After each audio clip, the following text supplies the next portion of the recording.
All right. Hi, everyone. We have a very, very special Femtech TV episode or introductory episode today. And yeah, I'm joined by Jenny Thomas, who is actually the co-producer of Femtech TV. And yeah, today we're just going to have a bit of an informal chat about our common or the interest in women's health that we have that sort of brought us together and connects us, and yeah, who we are, what we're doing, and especially why we're doing this whole Femtech TV thing. And yeah, without further ado, Jenny, do you want to talk a little bit about who you are? And yeah, welcome to this video and welcome to Femtech Insider and just in general. Hi. Hey, thanks, Catherine. Yeah, so I'm Jenny Thomas. I'm really passionate about Femtech, and so I was extremely excited and a bit overwhelmed when Catherine reached out to me on, was it LinkedIn, I think, something like that. Anyway, a few months ago. And yeah, I've been working in digital health for quite a long time. I set up digitalhealth.london. And prior to that, worked in women's health. I was the general manager for women's at Guy's and St Thomas's Hospital. And I'm really passionate about the future of Femtech. I have a little girl, and I just think about kind of all the experiences I went through, for example, when I was pregnant, and think about what life might be like for her when she grows up, and want to kind of help make that as good an experience as possible for her. Awesome. Do you maybe want to talk a little bit more about sort of what you do at Digital Health London, or maybe what Digital Health London does also? Yeah, sure. So Digital Health London was set up about 4 years ago. So the first thing we did was to create an accelerator program, and we supported probably about 160 startups over the course of the last few years to really understand and scale in the NHS in London. So we have a team of clinicians and managers that have worked or currently still work in the NHS. And we kind of join the dots between like really trying to understand what the problems are and where the pain points are in the NHS, and then work with startups to kind of make those connections and bring kind of just like create that ecosystem. Yeah, and so the reason I actually reached out to you in the first place was actually because of an article, I think, on the Women of Wearables blog. So a big shout out to Maria and her team over there. And yeah, so it was actually about your work at Digital Health London, and sort of, you know, I think it was just when the call for the new cohort for your accelerator started. And so yeah, this is how we first met, and then sort of discovered our joint interest in the femtech space. And yeah, so I think we kind of this joint interest ended up in us starting this new Femtech TV project of sorts. And yeah, maybe I can talk a little bit about sort of why we're doing this. I don't know, would that be of interest, do you think? Yeah, absolutely. And do you know what I think would be really interesting, depending if you kind of feel comfortable sharing, but you know, your passion behind Femtech, you know, kind of how did that all, you know, it's really great reading your first year birthday for Femtech, kind of how you celebrated that and your beginnings. And I understand you're in Thailand, is that right, when it all began, and kind of, so what led to it? Yeah, I think it'd be so interesting for everyone that reads Femtech Insider to know. Yeah, so I should have introduced myself. So I'm Catherine, and I am the founder of Femtech Insider. And so as you mentioned, Jenny, we got started about a year ago. And so my background is actually in tech. So I've spent a lot, or like actually my entire career, working for tech companies of various shapes and sizes. So my first job was actually at a very, very big corporate at Hewlett Packard in marketing right out of university. And I then sort of made a very somewhat radical switch into the startup world for a very, very small startup in Europe. And then freelanced for a while, and worked in, and that was actually when I first kind of got to experience a little bit of this digital nomad lifestyle, and traveled and experienced things. And you mentioned Thailand, so I love Southeast Asia. It's in a sense my happy place. And so yeah, I spent some time there, came back to Europe, worked for a bunch of Silicon Valley scale-ups then, mainly in the software as a services space.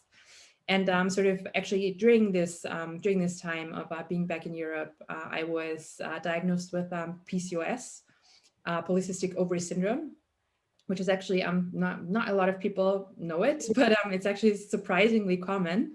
So it affects 1 in 10 women approximately, and is essentially a chronic hormonal condition that just has a bunch of different not so pleasant symptoms. And I was, I'd sort of been struggling with the symptoms pretty much my entire adult life, but I was never diagnosed. And, I'm Austrian and I have access to probably one of the, best healthcare systems in the world. And yet, I was alone with this. And so, that was to me really, really shocking. Like on the one hand, that there was no proper care available for me, but like, on the other hand, also that, I just didn't know about it. And, there is such an issue with women's health literacy in general of like, I felt for this. I was like, well, if I eat well and, work out, then I'm going to be healthy. And so there, that's enough. And sort of through that diagnosis, I understood that there's so much more to women's health. And so that I started to learn more about polycystic ovary syndrome, and then, all these other conditions that, we're all working on, not working on fixing, but, just trying to make patients' lives better, essentially. And my interest in femtech or in women's health and my sort of background in tech eventually merged and sort of became Femtech. And what you still see on our website, this database is one of the first things I did, just like for no particular reason whatsoever. I just started to, find out what companies there were and what they were doing and sort of, what problems they were trying to solve. And then beginning of last year was when Femtech was getting a little bit of press because of the infamous Frost and Sullivan report and the infamous market size 50 billion number. And I was like, well, that's so exciting. Like, or this thing that I've been interested in for so long is finally getting a little bit of, interest and traction. And so where can I go and learn more? And there wasn't really a place. And so this is kind of how Femtech Insider actually came to be, out of, me trying to solve my own problem of wanting to learn more and not really finding a place that kind of had it all. And so yeah, that's how Femtech Insider started. And talking about, that place that had it all, I think sort of this video content has been missing a little bit in terms of really, putting a face to the people in this community and sort of, letting them tell their own stories in a sense. And so, yeah, this is how we eventually came up with Femtech TV, I think. Oh God, that was a lot of me talking. So I always...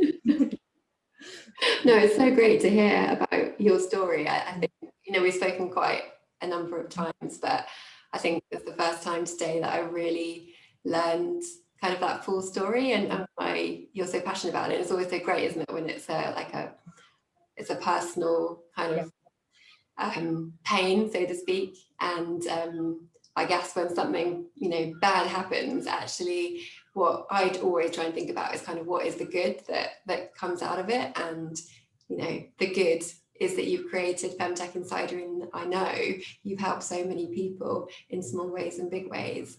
And obviously you've now gone on to set up Perla as well, which will go on to, I'm sure, help many women like yourself. So yeah, so I think that's really, really interesting and great to know. I certainly remember our first conversation super well. I don't know if you do.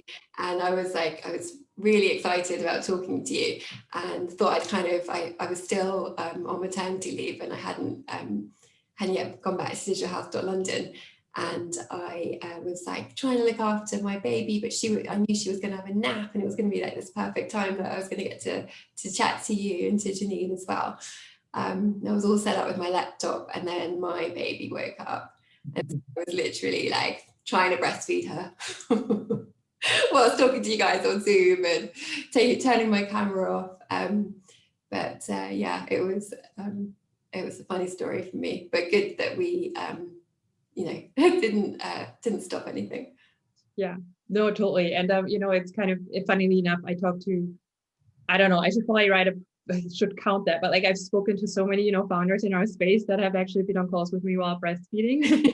It's kind of yeah, I don't know. It's pretty funny, but in the end, it's also why we're here. There's a lot of female founders in this space, and just like women that are making a difference, and sort of are making it work and are working on solving their own problems.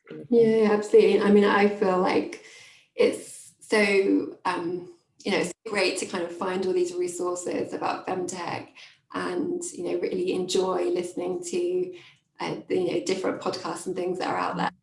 And it's it's a great way to help everyone to know what different people are doing, and to do it in a way that I think is also accessible to a lot of women. I feel myself, I've got 2 little kids. It's actually, obviously at the moment it's quite different, and it's easier in a way for me to access events and things because so much is online.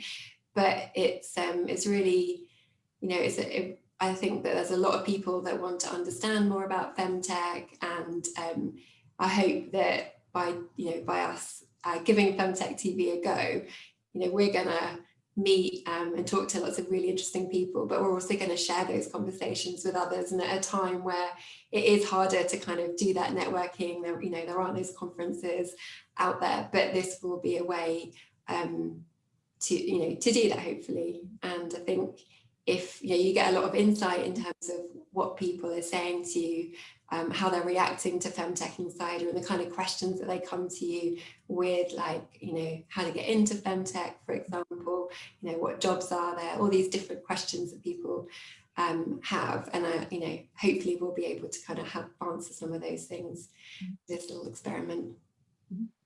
Hey, Jenny, let's talk a little bit about programming. So who or what kinds of sort of people, or functions, essentially humans that are telling their story, right? But so who are you particularly interested, or looking forward to talking about, what topics and areas, not necessarily a specific person, but sort of what are you hoping to learn or sort of bring to the femtech community? Yeah, so what I really love in about kind of Digital Health London is bringing these two worlds together. So the startups, and then different staff that work in the NHS, and how much potential there is for those two sets of individuals to work together. But what's really often quite challenging too is that the NHS is a really large organisation. We're talking over 1 million members of staff, and even in London it's like 250,000 people. Whereas when you really focus in on a particular area like femtech, then it's kind of easier to identify who all the key people are, and you can have a much more detailed conversation and really think about reimagining care pathways. And so I'm really excited about talking to startups that I know and I don't know in the femtech space in London and the UK more broadly, but also to people that work in the NHS in London and elsewhere, because you get those insights in terms of kind of, well, what are the really exciting things that people are working on, but actually what are the needs too. And I think it's not just the NHS, it's also private healthcare organisations, insurers, consultancies. There's so many different organisations that are excited about about health tech and how it can help them. And I think that, as someone that's just gone through 2 pregnancies, I feel I really see things from the kind of the women's perspective as well. And actually, by doing these and bringing these 2 worlds together, we're only going to improve health for women. It's, for me, it's not just about the UK, it's about the developing world as well, because I think that there's an even greater opportunity impact-wise of femtech I spent a lot of time traveling myself. I had 3 gap years after university. I don't think I've ever told you that. But yeah, I spent 6 months in Everything about that someday. Maybe we should have an episode sometime. But yeah, I think that there's a lot of opportunity, I think, with Femtech to make an impact on women's lives and in turn on their families, societies. So yeah, I think for me, it's probably those different perspectives. That's what I'm really excited about. And how about you? What are you really excited about?